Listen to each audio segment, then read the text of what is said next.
have the good intentions. Let us continue in Al-Mu'taqad As-Saghir, the junior creedal doctrine, the junior doctrine in creed by Imam Ibn Khafeef, the direct student of Imam Al-Ash'ari. Let's continue from here. We read this line already. We'll start from here and keep going. And so the author said, may Allah tabaraka wa ta'ala have mercy upon him. وَالْأَسْمَاءُ وَالصِّفَاتُ مَأْخُوذَةٌ مِنَ السَّمَعِ. The names and attributes are taken by hearing. Hearing, this is a special term. This is a terminology. Sama'. The names and attributes are taken by hearing. The hearing. Yani by transmission. They are taken by transmission, by talaqqi. That is, in particular, means taken from the religious evidence, not taken from a scholar's deduction, for example. This is the meaning of sama' here. Sama' here means, as the author is going to say right here, إِمَّا مَا وَصَفَ اللَّهُ بِهِ نَفْسَهُ. Either as Allah has described himself. Yani, that name or attribute would either be something that Allah named himself or attributed to himself. أو وصفه به رسوله. Or as his messenger described him. Sallallahu alayhi wa ala alihi wa sallam. أو أجمع المسلمون على صفته. Or the Muslims have consensus. Or the Muslims have consensus that it is his attribute. So he mentioned three things here. Either as Allah described himself, that means came in the Quran. Or as his messenger described him, that means it came in a hadith. And it's going to have to be an authentic hadith, because evidence for the creed, evidence for the aqidah has to be, at the very least, when it comes to a hadith, sahih, without dispute. Sahih, without dispute. That means the scholars did not differ about the authenticity of the hadith. That's the least. And when I say sahih, yani, okay, that's the least. Yani, some scholars, they say that's not enough to say it's authentic without dispute. That is alone is still not enough, according to some. They've said, no, in fact, it needs to be famous. A famous report. Technically famous, that is.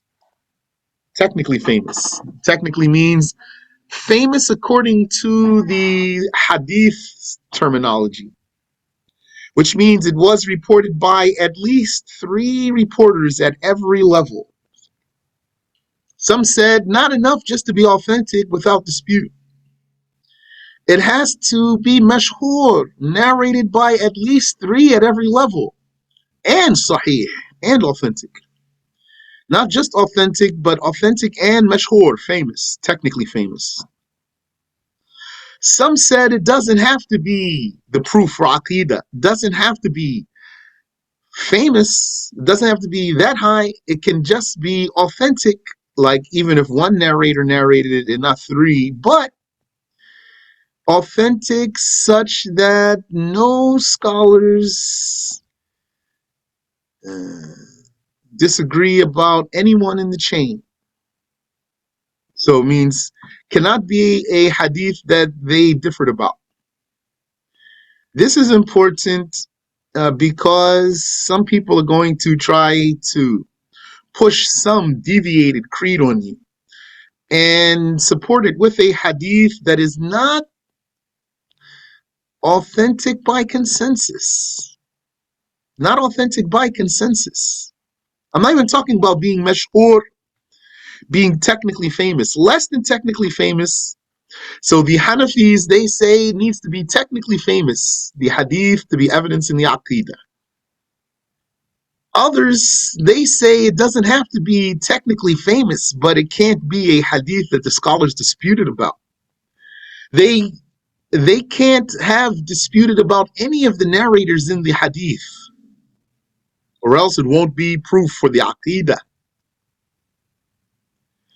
So if that's the case, then you're not going to let someone push on you some hadith that is not authentic by consensus, like the hadith of the slave girl.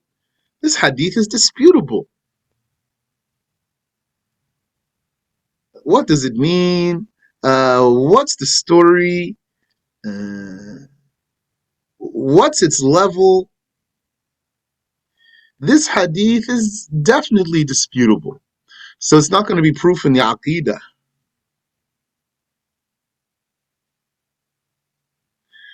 Or like the fabricated hadith of Jabir. Some person's going to tell you hadith of Jabir. It's a fabricated hadith. So it's not authentic by consensus, let alone being mashhur. And some other things. Also, the Wahhabis, they use many weak reports. The Wahhabis and the God comparers before them. It's the habit of the God comparers to resort to reports of stupefying levels of weakness. Okay. And as for being a successive mass report, that's not a condition. That's higher than being technically famous. The mutawatir. One scholar said the evidence for the aqidah has to be mutawatir, successive mass report. And this is not true. It doesn't have to be that high.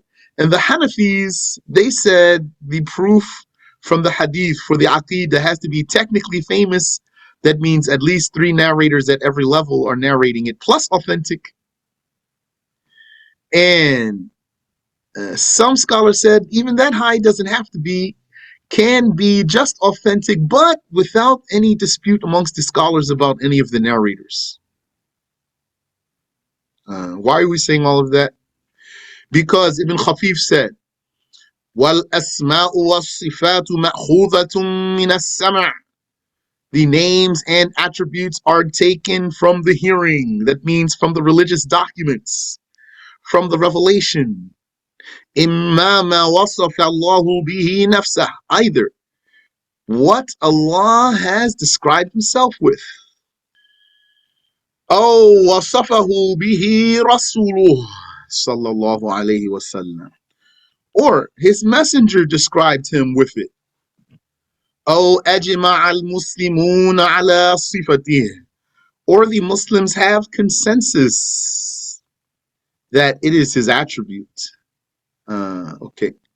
So since he mentioned, or the messenger described Him with it, then we just now took a moment to talk about what qualifies a hadith to be evidence for the creed. Now, as for other than the creed, meaning the halal and the haram, that's what I mean here. The halal and the haram, this also needs an acceptable hadith. An acceptable hadith can be hasan or sahih. The halal or haram needs an acceptable hadith, sahih or hasan.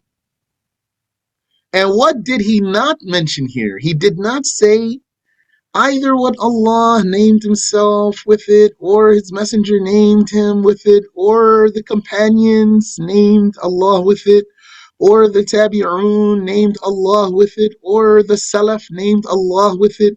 He did not mention here the companions, or the tabi'un, or the salaf. And that's the case.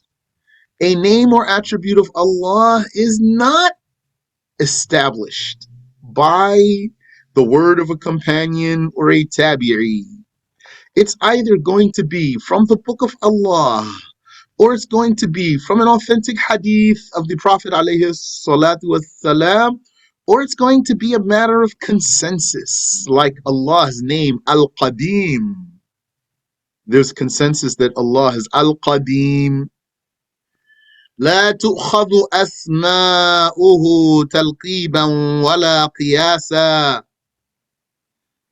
His names are not taken by talqib, nicknaming, wala qiyas, nor by derivation.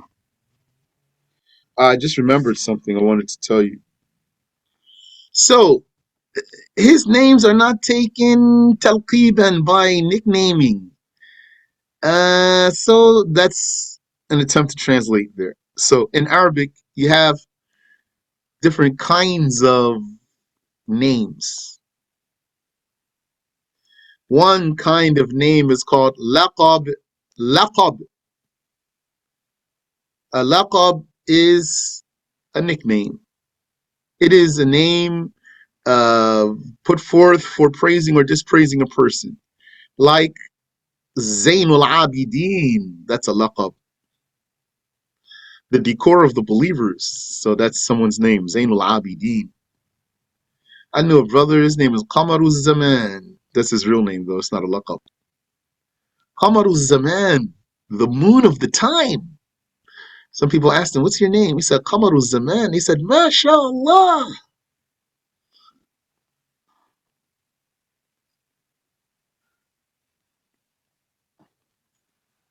That was an Indonesian brother. They have nice names like that.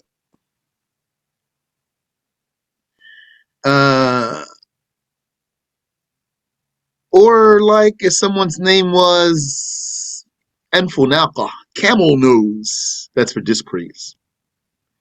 So that's a nickname. So Ibn Khafeef said his names are not taken talqiban.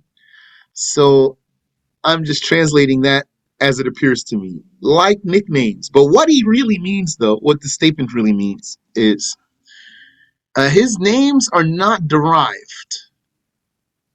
They are not extracted from words, from something, from other than what we have mentioned here. Extracting, deriving a name, not from the Quran, not from the Sunnah, not from the consensus, rather it's a derivation. Even what's in Quran and Sunnah and consensus as names of Allah and attributes of His, that's not derivation. It's not what we're talking about here. What's in Quran or Sunnah or consensus are the names and the attributes, like Al-Qadim and like Allah and Al-Khaliq and like Al-Ilah and Ar-Rabb, these names of Allah Ta'ala. These examples I just gave you, they didn't come from looking into dictionaries. They didn't come from scouring through the Arabic language, sifting through the Arabic language, finding a word, and then establishing that word as the name of Allah. No.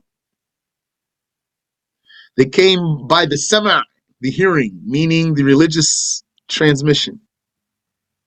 As some scholars, though, said that you can derive names from for Allah. Some scholars said you can derive names for Allah under conditions. Under conditions, like that in the first place, the name is not a common noun. One condition is that the name in the first place is not a common noun. A common noun is going to be like Hajar, stone, Rajul, man, Ruh, soul, Qalam, pen. So not like this. Words like this, according to those who said you can.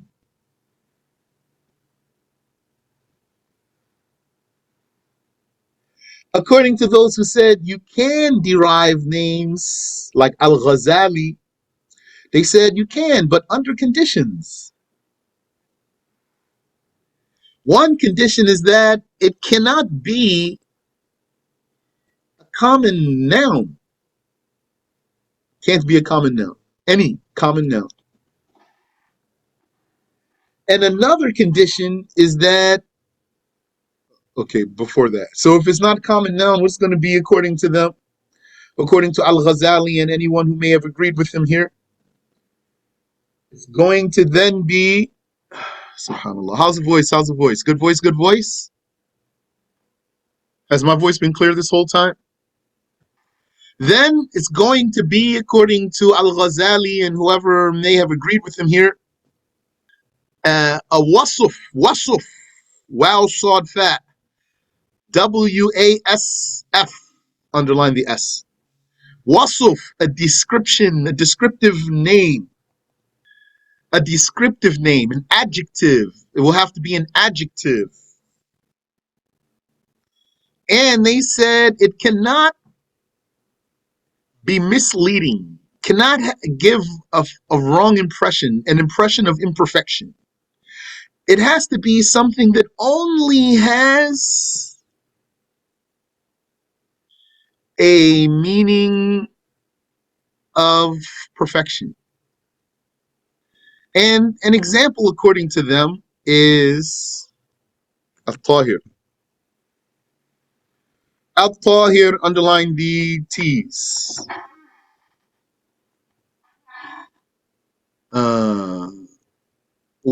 Wasf, underline the S. The S, not the F.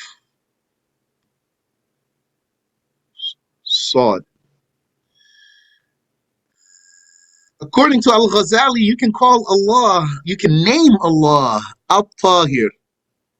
This means the pure one. It does not give any impression of something non-befitting. But the majority of scholars said, no, you can't do it. Even under these conditions, you cannot do it. Only what came from the book or the sunnah or the consensus. Now, before I move on, before I continue, let me mention for you here. Know that Allah Ta'ala has names.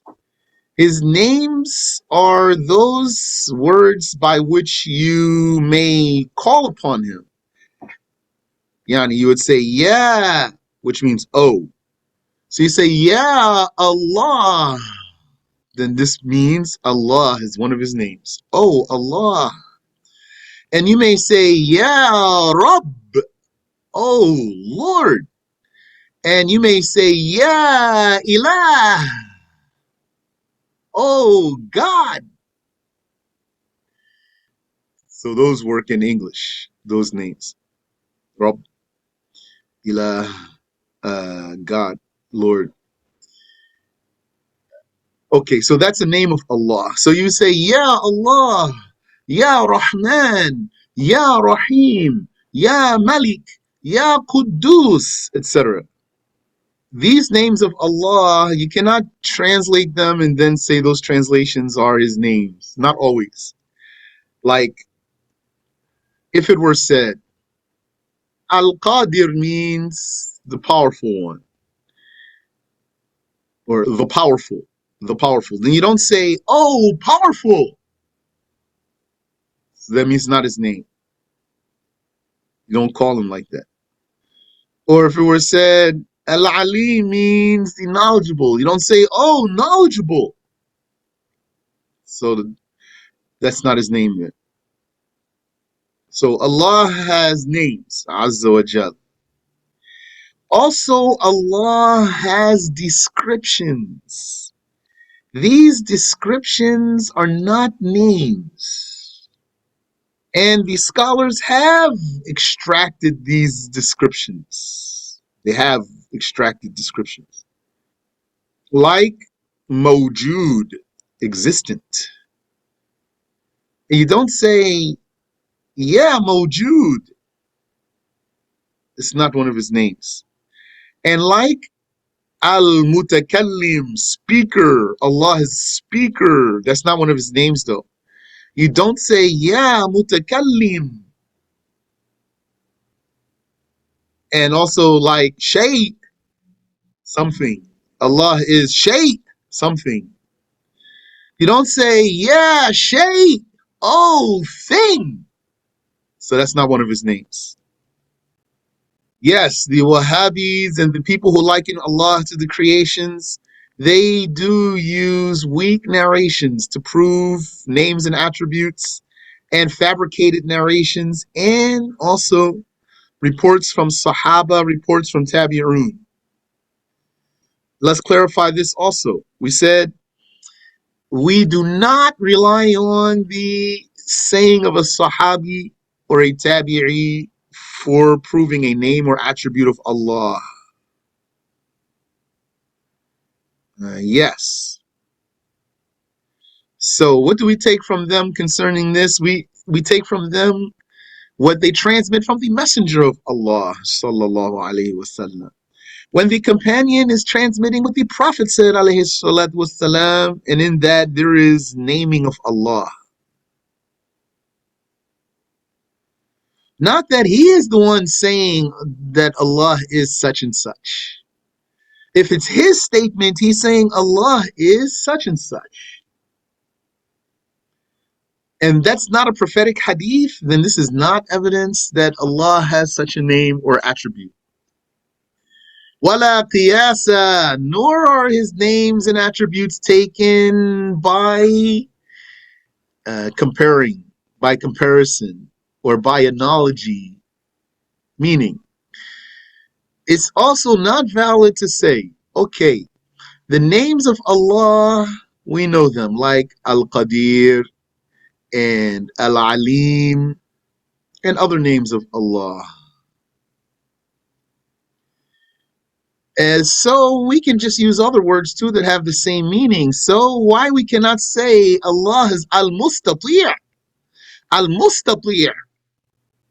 It means Al-Qadir. Mustati' means able.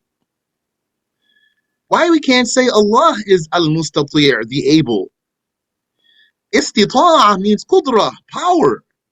Ability means power. Allah has the ability. Allah has the power. Allah is able. That's what someone might say. So why we can't say, yeah, mustati'? The answer is because this expression did not come in the hearing. It's not transmitted from the Prophet ﷺ as the name of Allah. And also you cannot say, Allah is Al-Alim, then let's also say Allah is Al-Arif. Allah is Al-Arif, knower. We're going to say, no, you can't say Al-Arif either. You can't say Mustati' and you can't say Arif. Say Qadir and Alim. Like what came fi sama', like what came in the hearing. Say again who we do not rely on to give Allah a name. Yani, what I did say is, even a companion and even a tabi'i. The meaning of that we don't rely on the companion or the tabi'i for a name of Allah is that when this is a companion's report, not that the companion is giving a prophetic report, if the companion is narrating a prophetic report that has a name or an attribute of Allah, then that's acceptable. But if he is the one who is saying Allah has this name or Allah has this attribute, and there is no prophetic evidence for that, then we're not going to take it. Ibn Khafeef said, وَالِاسْمُ وَالصِّفَةُ لَيْسَ بِمَخْلُوقَيْنِ. The name and the attributes are not at all created. That's the ba. لَيْسَ بِمَخْلُوقَيْنِ. That ba emphasizes the negation. That's why I have at all. The name and the attribute are not at all created. What does this mean? We took this in Al-Fiqh Al-Akbar. So far, it looks like of all the mutun, the matins that we read in Aqidah together, that this one, this Ash'ari one, is the closest one of all the ones that we read to the talk of the Hanafis. This one's so close to the Hanafis, as if he studied the Hanafi Aqidah, which he probably did. Because the Ash'ari is a Maturidi and the Maturidi is an Ash'ari. The Ash'aris, they studied the Maturidi Aqidah, the Hanafi Aqidah. We study that. And the Hanafis, they study the Ash'ari Aqidah. Like Al-Bayhaqi, for example, other books, they study all of it. What does it mean that the name and the attribute are not at all created? Meaning,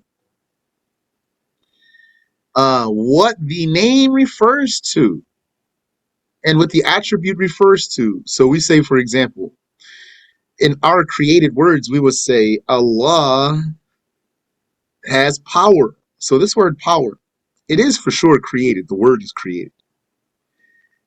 What does it refer to, though? It refers to something not created. So the attribute is not created. We're not talking about the word that refers to the attribute. We're talking about the attribute. It's not created. And what about the name of Allah? Also is not created, like an attribute. So if we say Allah is Al-Khaliq, for example, Al-Khaliq, the creator, that's one of his names. What does this name refer to? It refers to something that's not created, which is a name of Allah. Allah knew his name in eternity. And he knew what created expressions the slaves would use to refer to his name. He knew that the slaves would have a created expression such as Allah or Al-Khaliq or Ar-Rahman to refer to his eternal self and his eternal names, his uncreated names. Mu'tazila said Allah did not have a name in eternity. That's blasphemy. They also said he didn't have an attribute in eternity. This is blasphemy. Play. Any question here? Then the author continued. Oh, wait, there was something I wanted to bring to your attention. We covered this here last time where the author said, وَالصِّفَةُ لَا هِيَ الْمَوْصُوفُ وَلَا غَيْرُ الْمَوْصُوفُ. The attribute is neither the attributed one nor something other than the attributed one. And I told you, attributed one here means Allah. And perhaps someone would say, well, attributed one, I have attributes. I am an attributed one. Why do you think that this line of Ibn Khafeef refers to Allah? We're going to say, we know that this is for Allah in particular. Because the case of the slaves of Allah is that their attributes are something else. When we say the attribute is neither the attributed one nor is it something else, then we are talking about Allah. Because that's not true for the slaves. For the slaves, we say their attributes are not them. That's it. We don't say them, but not something else. Not them, but not something else either. We don't say anything like that. We just merely say about the creations, their attributes are not them. That's it. What's the proof that your attributes are not you? The fact that you changed. You see how you were when you came out of your mom? When you came from your mother's belly? And you were all balled up and small and you had squeaky voice and you smelled like a brand new baby. Now you're grown up and you're big and your body straightened up. So if you were your attributes, then you wouldn't have changed. You would still be like the day you came out of your mother. Since you're not your attributes, you're something else. You are something and your attributes are something else. That's why you still exist, although those attributes that you had when you were born are gone. Because you are not your attributes. For Allah, we don't say like that. For Allah, we say He is not His attributes, nor is He something else. This means there's a dual negation, a double negation. To say this case properly, you must negate both of those at the same time. We negate that He is His attribute, and we negate that He is something else. Both of those negations together are correct. One of those negations alone without the other is not correct. If you have any question there, you can ask. And here, the author, he talks about the speech of Allah before he goes on to talk about the mutashabih attributes. And this statement of his about the speech of Allah is a brief one. In the books, they usually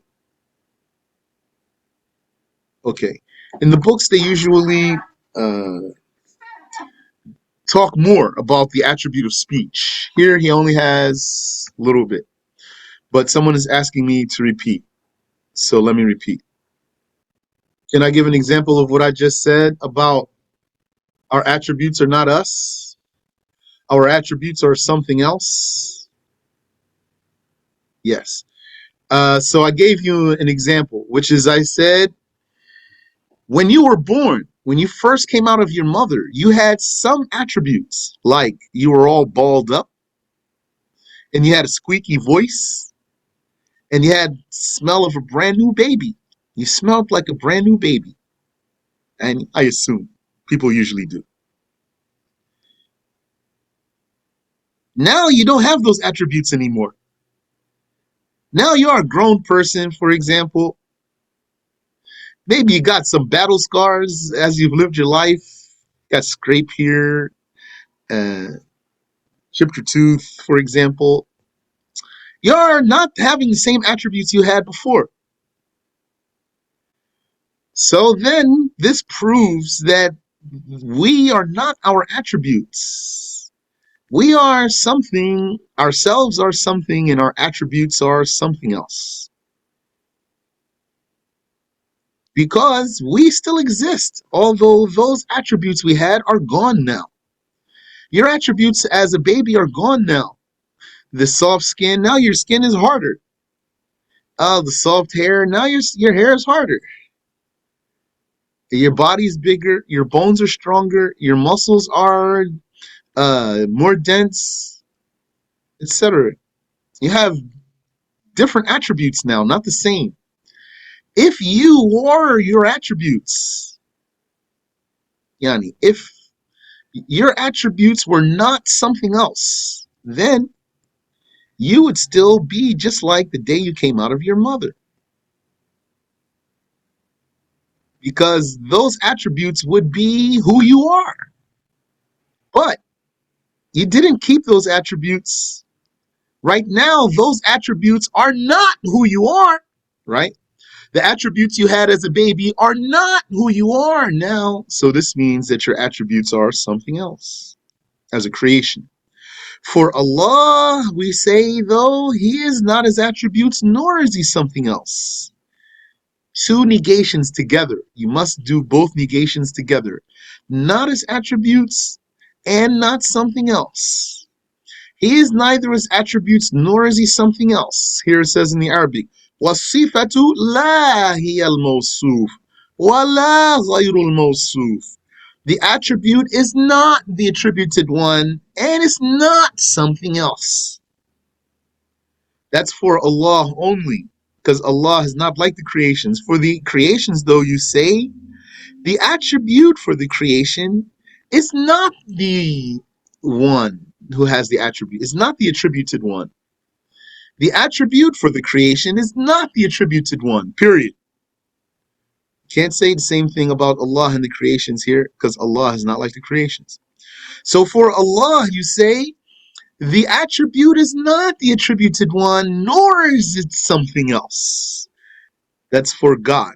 But for the creation, you say the attribute of the creation is not him, it's not the individual, it's something else.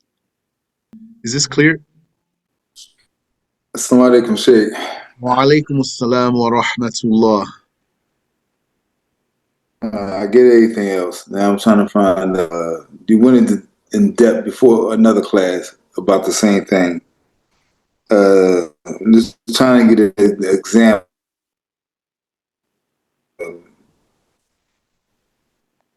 I said, well, what is Allah? What is His attributes? What is His else? What do you mean by that? So how can I explain it? You say Allah is a self, or you might say Allah is a being attributed with attributes.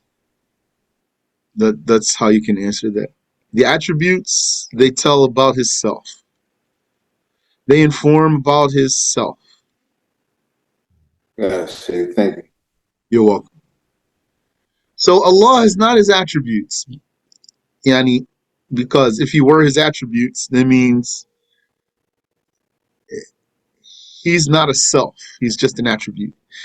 وَلَا غَيْرُهَا, nor is he something else though. Nor is he something else. Meaning, it's not valid to separate God's self from God's attributes. So he is not his attributes, nor is he something else. Your mind can't go further than this. This is one of the limits of the mind. If you try to go past that, you will probably break your mind. Allah is not his attributes, nor is he something else. You try to get past that, you are a person just banging your head against the wall. Or you're a person just crashing your car into a wall on purpose.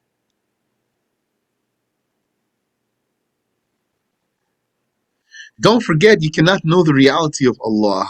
When the scholars said Allah is not his attributes, nor is he something else,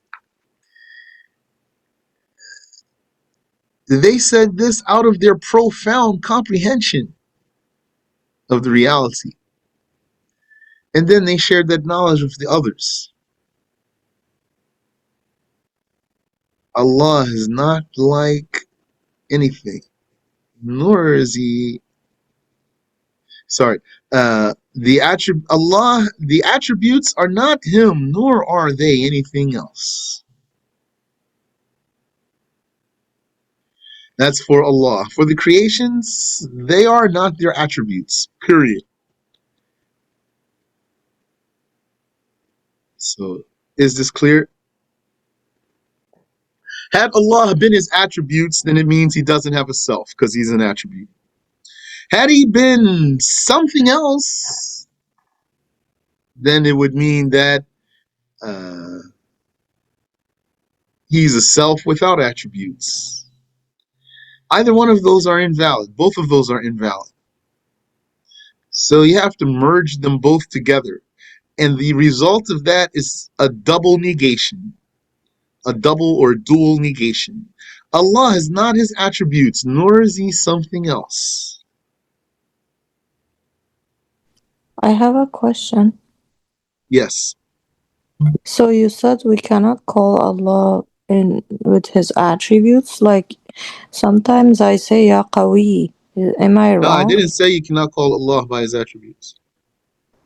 Oh, I said you call Allah by his names. but we can also call him by his attributes. Okay. So this is a good question, but not for the answer you're looking for. This is a good question for clarifying using the word name and the word attribute. The names of Allah, you can call them attributes, except the name Allah. I actually meant to cover that today. The names of Allah, asma'uhu, his names, you can call them sifatuhu, his attributes. Illa lafz al-jalala, except the name Allah. That one you cannot call it an attribute. So Al-Qawi, for example, that's a name of Allah. So, but you can call it an attribute of Allah because it's a sifa. So it's a description.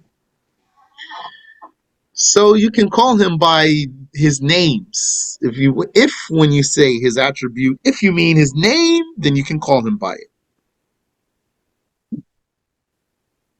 So how many of his how many names of Allah is are called names, and like I don't know a number, we but say more than 99 names of 99. Allah. There's more than 99.